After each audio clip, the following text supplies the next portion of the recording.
Doctor Mohammad Yunus স্যারের জীবনের কিছু কষ্টের কথাগুলো শুনুন এবং ভিডিওটি ভালো লাগলে বেশি বেশি করে শেয়ার করে দিবেন যাতে সবাই দেখার সুযোগ পায়।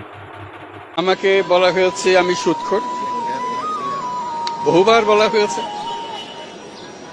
আপনারা সেটা গ্রহণ করেন নাই। কারণ গ্রামীণ ব্যাংকের মালিক আমি না। সুদ যদি গ্রহণ করে থাকে সেই গ্রামীণ ব্যাংকের মালিকেরাই গ্রহণ করেছে।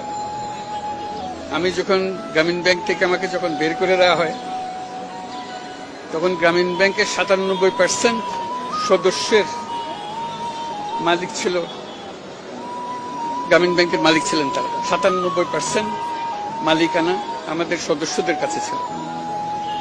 সুদ যদি গ্রহণ করে থাকেন তারাই গ্রহণ করেছে। আমি একজন কর্মচারী মাত্র, সেটা আপনারা জানতেন।